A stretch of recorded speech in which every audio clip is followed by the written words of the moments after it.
Gloria a Dios. Doy gracias a Dios porque me permite otro día para exponer su palabra. Y también porque usted va a escucharla. Es un privilegio que el Señor nos da otra oportunidad para seguir trabajando en su obra. Los saluda su hermano y amigo el pastor Carlos Parga. No con ejército ni con fuerza, sino con mi espíritu, ha dicho Jehová de los ejércitos. Zacarías 4:6. Ahora vamos a ver como tema el Espíritu Santo en la restauración. La restauración fue un periodo de la historia judía tan destacado como el patriarcal o el mosaico, como el de los jueces o el de los reyes de Judá y de Israel. Ocurrió después del cautiverio y tuvo por objeto preparar el camino para un suceso de mucho mayor importancia, la venida de nuestro Señor Jesucristo.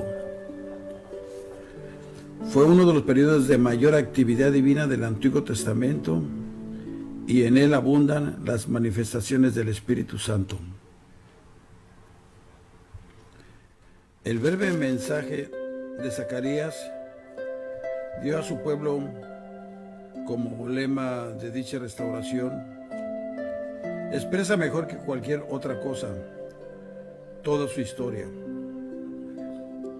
No fue una acción humana, sino del Espíritu Santo. No se produjeron las señales milagrosas que ocurrieron en casi todos los otros periodos de la historia del Antiguo Testamento. Pero los milagros providenciales y las manifestaciones del poder del Espíritu Santo fueron mucho más significativos que los milagros que se produjeron en el desierto y en la tierra prometida. Sigamos los pasos de la acción del Espíritu Santo durante ese extraordinario periodo.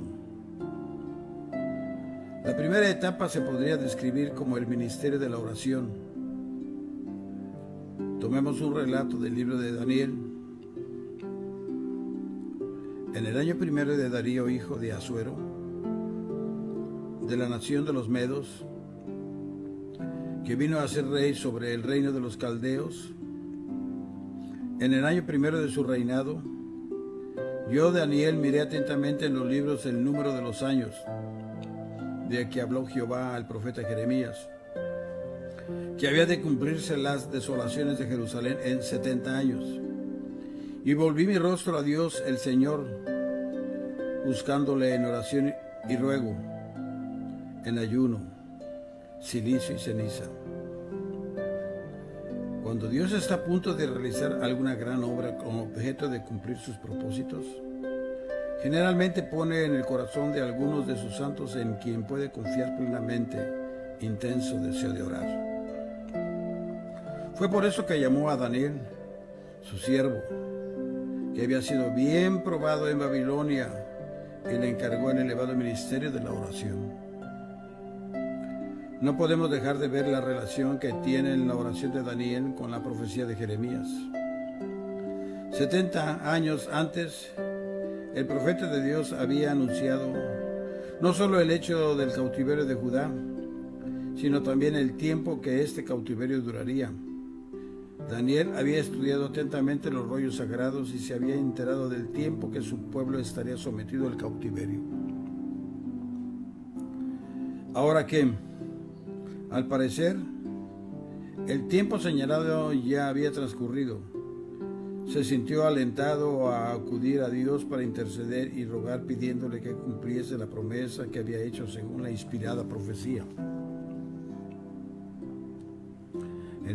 Algunos habrían dicho que en vista de que Dios iba a librarles de la opresión en que vivían, no era necesario preocuparse de ello. ¿Por qué no esperar dejándole que Él proceda según le plazca? Pero para la fe verdadera, la promesa de Dios es un incentivo a la oración. La verdadera fe se apoya en la palabra de Dios. Y por cuanto le ha placido a Él comprometerse haciéndonos la promesa, nos sentimos alentados a presentarle nuestras peticiones, creyendo que Él las contestará. Daniel no oró de manera indiferente, sino que por 3 semanas íntegras se humilló ayunando y orando delante de su Dios. No oraba pidiendo algo para sí. No se sentía oprimido por lo que a él le ocurría. Las oraciones que elevaba eran totalmente desinteresadas. Solo intercedía por su país, por su pueblo y por la gloria de su Dios. Así es la verdadera oración. Y esa es colaboración divina con el propio Dios. Ese es el más elevado y más santo de los ministerios que le ha sido dado al ser humano. Pues Él nos pone en directa relación con nuestro Señor que ascendió a los cielos, donde intercede por nosotros. Aleluya. Él es nuestro abogado. Pero Daniel no oró así al cielo en vano. A su tiempo descendió del cielo un mensajero y le anunció directamente a él, primero, que era muy querido, y luego que Dios había oído sus oraciones y las había contestado, y que desde el mismo día en que él se propuso interceder ante Dios, él había hecho poner la respuesta entre los decretos del trono, y había puesto en acción todas las fuerzas para llevarlo a cabo. La verdad que ese poderoso ángel había estado en camino 3 semanas, impedido por las fuerzas de las tinieblas y los principados que rigen los destinos de este mundo. Pero bendito sea el nombre del Señor. Ahora, con el sacrificio perfecto de nuestro Señor Jesucristo, el velo se rasgó. 2. De arriba hacia abajo. Y ahora tenemos la entrada directamente con el Señor. Acerquémonos, pues, nos dice la palabra, confiadamente al trono de su gracia. Cuán impotente visión nos proporciona. Imponente visión nos proporciona esto de las fuerzas vivas del mundo invisible y del poder de la oración que se abre paso a través de todo ese laberinto del mal y llega hasta el corazón de Dios y hasta su mano que tiene el cetro del universo. Mi hermano, tal vez seas humilde y desconocido. Tal vez tengas poco talento y cuentes con muy escasos medios de vida, pero a solas, en tu cuarto, en tu recámara, puedes tocar los confines del mundo y puedes poner en movimiento fuerzas que influyen en el destino de las naciones.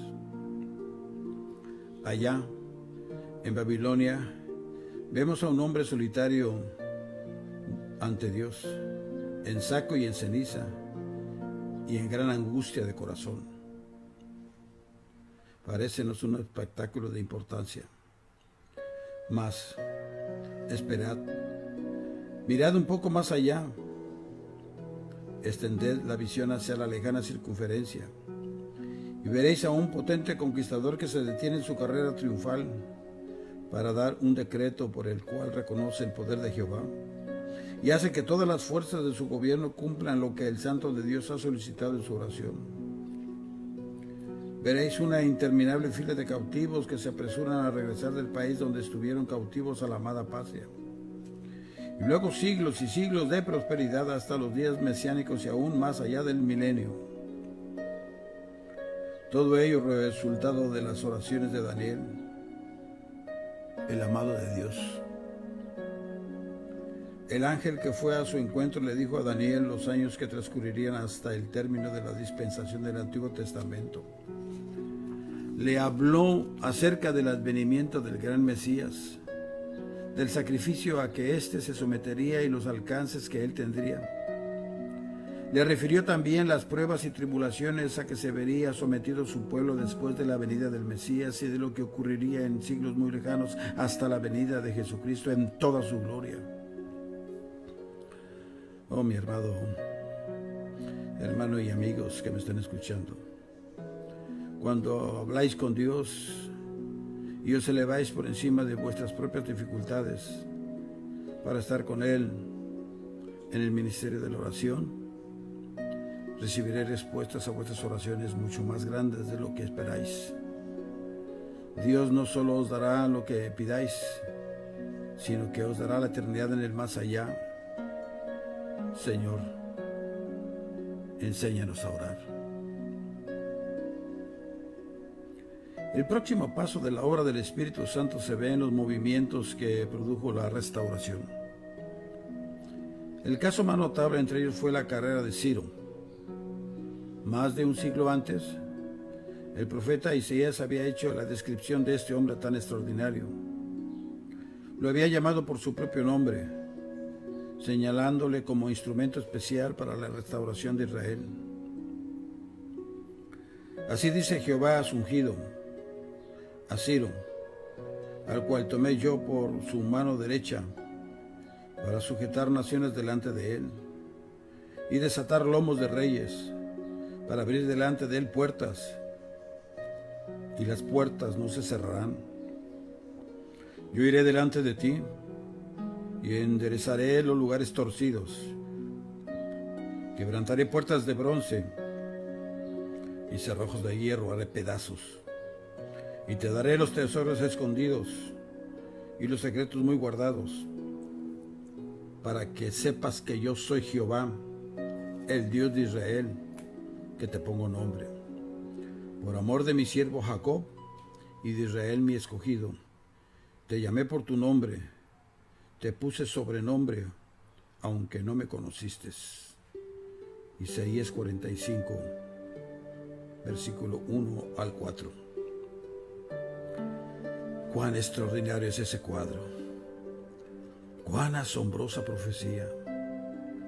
Cuán fielmente se cumplió en la romántica historia de Ciro en su rápida carrera de conquistas. La manera como capturó a Babilonia, la fundación de su imperio universal y la parte notable que tuvo en la restauración del pueblo de Israel y en la reconstrucción del templo. El próximo capítulo de la serie extraordinaria de sucesos es la proclama de Ciro, que tenemos en los primeros versículos del libro de Esdras. Nos dice así la Escritura. En el año primero de Ciro, rey de Persia, para que se cumpliese la palabra de Jehová por boca de Jeremías, despertó Jehová el espíritu de Ciro, rey de Persia, el cual hizo pregonar la palabra y también por escrito por todo su reino, diciendo: así ha dicho Ciro, rey de Persia: Jehová, el Dios de los cielos, me ha dado todos los reinos de la tierra, y me ha mandado que le edifique casa en Jerusalén, que está en Judá. Quien haya entre vosotros de su pueblo, sea Dios con él, y suba a Jerusalén, que está en Judá, y edifique la casa a Jehová, Dios de Israel. Él es el Dios, la cual está en Jerusalén. Y a todo el que haya quedado, en cualquier lugar donde more, ayúdenle los hombres de su lugar con plata, oro, bienes y ganados, además de ofrendas voluntarias para la casa de Dios, la cual está en Jerusalén. Y dice la Escritura: entonces se levantaron los jefes de las casas paternas de Judá y de Benjamín, y los sacerdotes y levitas, todos aquellos cuyo espíritu despertó Dios para subir a edificar la casa de Jehová, la cual está en Jerusalén. Y el rey Ciro sacó los utensilios de la casa de Jehová, nos dice la Escritura, que Nabucodonosor había sacado de Jerusalén, y los había puesto en la casa de sus dioses. Los sacó, pues, Ciro, rey de Persia, por mano de Mitrates, tesorero. Esdras, capítulo 1, versículo 1 al 8. Vemos aquí al conquistador del mundo, en la cúspide de su fama, haciéndose a un lado, movido por impulso divino, constreñido a llevar a cabo lo que Dios quería. Cuán maravilloso es el poder del Espíritu Santo. Él sabe cómo tratar los corazones y las mentes de los hombres, tanto de los más encumbrados como de los más humildes, y puede sobreponerse aún sobre sus aspiraciones más egoístas, para conseguir la realización de los fines que Él quiere para la erección de su reino. Aquel que nos ha enviado para que seamos sus embajadores entre las naciones ha dicho: toda facultad me es dada en los cielos y en la tierra. Como los repartimientos de las aguas, así está el corazón del rey en la mano de Jehová. A todo lo que quiere lo inclina. Proverbios 21, 1. Si pudiéramos creer más definitivamente en el poder de Dios, cuanto más grandes serían los planes que haríamos para servirle y cuanto menos temeríamos la oposición de los hombres. Vivimos días en los que podemos solicitar que la providencia de Dios intervenga de manera especial en los asuntos humanos. Y ahora es el momento en que podemos invocar al Espíritu Santo que colabore con la Iglesia de Cristo para enviar el Evangelio por el mundo, apresurando así la venida del Señor Jesucristo. Bendito sea el nombre del Señor. En la historia de las misiones ha habido algunos ejemplos admirables de cómo Dios se ha interpuesto con su poder y por medio de las naciones. La historia del Japón, la de Siam, la de Madagascar, el motín de la India y la historia de China. En el curso de medio siglo se han presentado sucesos tan significativos como el de la historia de Ciro. Dios tiene muchas sorpresas de esa clase para todos aquellos que quieran confiar en Él. Ojalá que lleguemos a comprender la inmensidad de nuestro Dios y los enormes alcances de su poder, para que entremos en sociedad con Él en su gran designio que tiene por objeto darle el reino a su Hijo. El anciano de días ha llegado y, con Él, su juicio de las naciones, para darle al Hijo del Hombre su reino, su dominio y su gloria. Reconozcamos su presencia y confiemos de su grandioso poder, como en los días de antaño. Cuán sublime y cuán solemne es el espectáculo que la Iglesia contempla hoy día. El poderoso coloso de la China, que por tanto tiempo se opuso a las influencias cristianas exteriores y al Evangelio de Cristo, se está destrozando como la vasija del alfarero y está siendo arado con el arado de Dios, con el objeto de preparar el camino para el Señor. Indudablemente, todo eso es en respuesta a las oraciones de fe. Sin duda se trata de un movimiento preparatorio que conducirá a algún glorioso movimiento agresivo de fe y de celo evangélico. Dios nos ayude a comprender nuestros tiempos y a comprender a nuestro Dios, a fin de ser dignos del divino llamamiento que hemos recibido para que seamos sus colaboradores. Otro de los extraordinarios episodios de la obra providencial del Espíritu Santo en aquellos días es la historia de Esther. Aquel fue otro de los milagros, aunque de diferente clase y dentro de un círculo menos complicado. En esa ocasión, el objeto fue impedir el exterminio de una nación. En efecto, la nación israelita debía preservarse a fin de que fuese ella el medio por el cual viniese Cristo. Satanás se había propuesto acabar con ella, mas Dios preparó a una doncella para convertirla en el instrumento que emplearía para libertar y salvar a dicha nación. Dios prepara y Dios sigue preparando a todo aquel siervo que quiera trabajar en la obra de Él. Dios había dado a Esther un bello rostro y esbelto y atractivo talle, con la intención que ella empleara dichos dones para la realización de los fines que Él se había propuesto. Dios hizo que Esther conquistase los favores del rey y éste la condujo a su palacio y a su trono.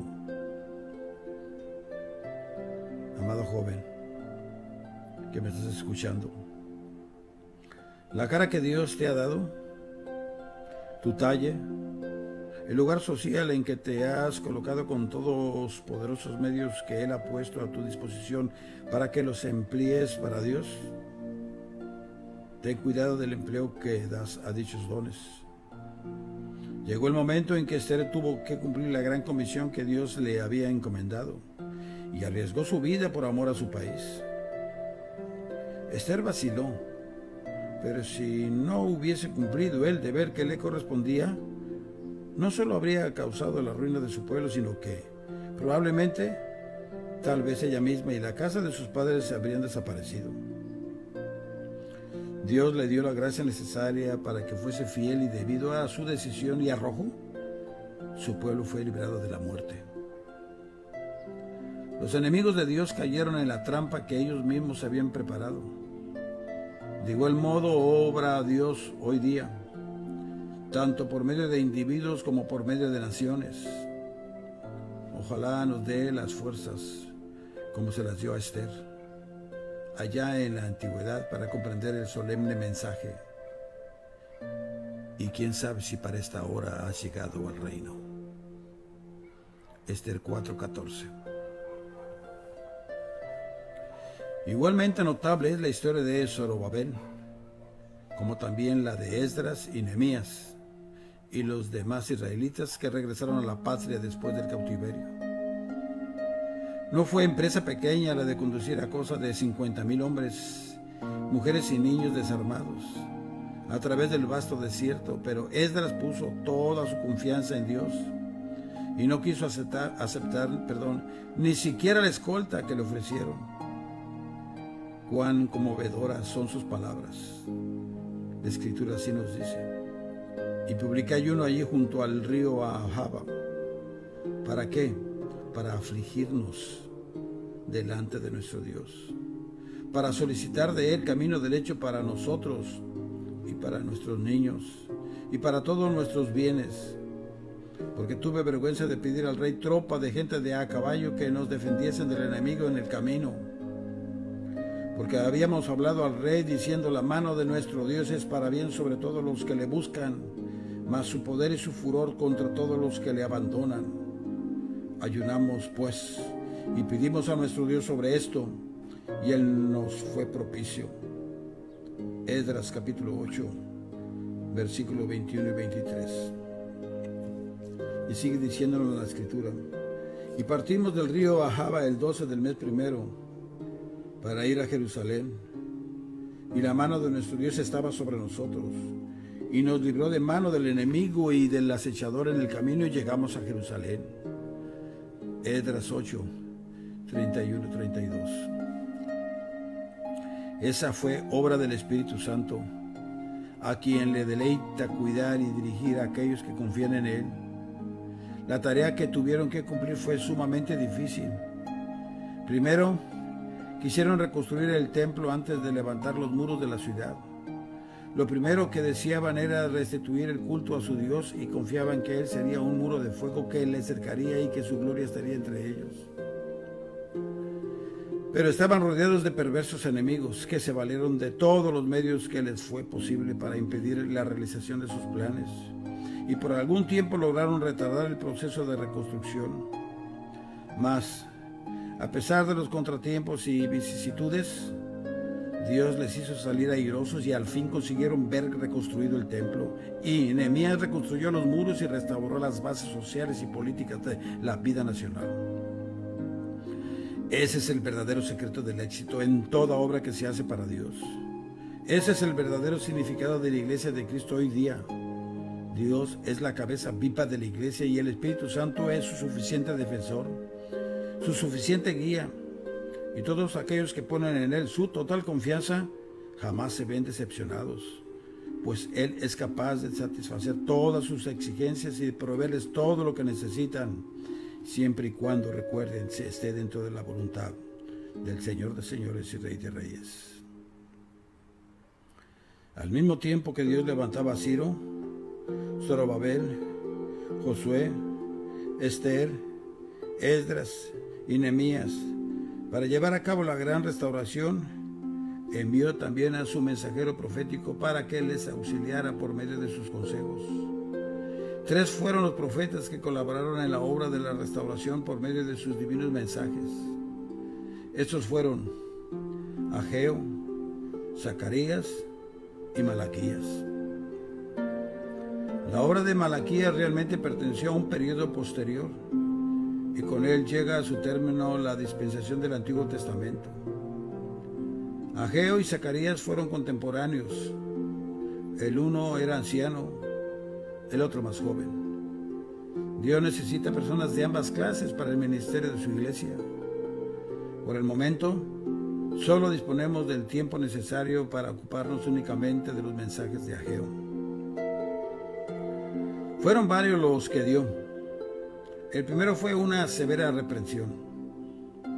El pueblo había comenzado a olvidarse de la confianza que Dios había puesto en él y en vez de reedificar la casa de Dios en Jerusalén, construían para sí valiosos edificios. Y solo les preocupaba el afán egoísta del propio bienestar y la ambición de grandeza. El profeta se presentó con una solemne reprensión. Es para vosotros tiempo, para vosotros de habitar en vuestras casas artesanadas. ¿Y esta casa está desierta? El clamor del profeta que llega hasta el alma es este: subid al monte y traed madera, reedificar la casa, y pondré ella mi voluntad, y seré glorificado, ha dicho Jehová de los ejércitos. Aleluya. El mensaje del profeta no fue en vano. Los funcionarios y el pueblo pusieron manos a la obra con lealtad y celo. 7 semanas después, Ageo recibió órdenes para que diese al pueblo otro mensaje, pero esta vez muy diferente al anterior. En este abundaba la divina inspiración, el estímulo y las gloriosas promesas. Pues ahora, Zorobabel, esfuérzate, dice Jehová. Esfuérzate también, Josué, hijo de Josadac, sumo sacerdote, y cobrad ánimo, pueblo todo de la tierra, dice Jehová, y trabajad, porque yo estoy con vosotros, dice Jehová de los ejércitos, según el pacto que hice con vosotros cuando salisteis de Egipto. Así mi espíritu estará en medio de vosotros. No temáis. Aleluya. El Espíritu Santo era el que había de guiarles y de fortalecerles. Se repite varias veces la frase, dice Jehová. Era la palabra de Dios, el Espíritu de Dios, de quienes ellos debían depender y los que serían su fuente y fortaleza divina en la gran empresa que iban a realizar. Después de eso, la promesa se extiende con toda la grandeza de una visión milenial. Porque así dice Jehová de los ejércitos: de aquí a poco yo haré temblar los cielos y la tierra, el mar y la tierra seca, y haré temblar a todas las naciones, y vendrá el deseado de todas las naciones, y llenaré de gloria esta casa, ha dicho Jehová de los ejércitos. Mía es la plata, y mío es el oro, dice Jehová de los ejércitos. La gloria postrera de esta casa será mayor que la primera, ha dicho Jehová de los ejércitos. Y daré paz en este lugar, dice Jehová de los ejércitos. Aleluya, alabado sea tu nombre, Señor de señores. Construirían una casa que en siglos venideros sería visitada por el propio Hijo de Dios, y que sería glorificada por sus milagros de amor y por sus palabras de gracia. Ellos no se imaginaron el alcance de la gloria que vería el edificio cuyos fundamentos se estaban poniendo. En otra visión que tuvo un poco después, el profeta vio cómo las naciones y reinos caían derribados, y la venida del Señor Jesús, y la recompensa que recibirían entonces Zorobabel y sus fieles colaboradores cuando el Señor les haría aparecer como signos de honor y gloria. Así podrá ser la gloria de nuestra obra. Esa es la gloria de toda obra que se hace con el poder del Espíritu Santo. Se hace para la venida del Señor y recibirá su recompensa el día en que se manifieste todo. ¿Y sabe cuándo? En el tribunal de Cristo recibiremos recompensa para la honra y gloria del Dios Todopoderoso. Ojalá sea esa nuestra más grande ambición. Y esa es la gran ambición. El Señor tocará la trompeta, y los muertos en Cristo resucitarán primero y luego nosotros. Alabado sea el nombre del Señor. Tal vez la casa que edifiquemos para Él llegue a ser pisada por el Hijo del Hombre. Las almas que conduzcamos hasta Él se presentarán aquel día como corona de júbilo para nosotros y para Él. El mundo que ganemos para Él será nuestro reino, tanto como de Él el día del reinado milenial. Sí, ojalá que apresuremos ese advenimiento y que le preparemos el camino por medio de la evangelización de las naciones, pues Él mismo nos dice: id y predicad mi palabra a toda criatura. Podrá ser nuestra bendita esperanza y trascendente privilegio que vivamos y que vayamos a su encuentro aquel día de su glorioso advenimiento, y que podamos tener la alegría de darle la bienvenida a su regreso al mundo por el cual murió, para luego participar con Él los días gloriosos, los siglos de inefable dicha que colman la visión del periodo profético. Ojalá que nuestra obra se posesione de su venida y se sienta dignificada y glorificada por la misma promesa que hinchó de gozo el corazón de los obreros de la restauración. La gloria postrera de esta casa será mayor que la primera, ha dicho Jehová de los ejércitos, y daré paz en este lugar, dice Jehová de los ejércitos. Aleluya. Alabado sea tu nombre, Señor. Y así ha pasado y así pasará. Que Dios, el Todopoderoso, te siga colmando de bendiciones y que siga esforzándote para que sigas trabajando junto con este tu servidor para la honra y gloria del Dios Todopoderoso, porque nos espera grande galardón en el tribunal de Cristo. Bendecido sea el nombre del Señor. Que Dios, el Todopoderoso, te siga bendiciendo y el Espíritu Santo te siga guiando a toda verdad y a toda justicia. Son mis deseos del pastor Carlos Parga. Hasta la próxima.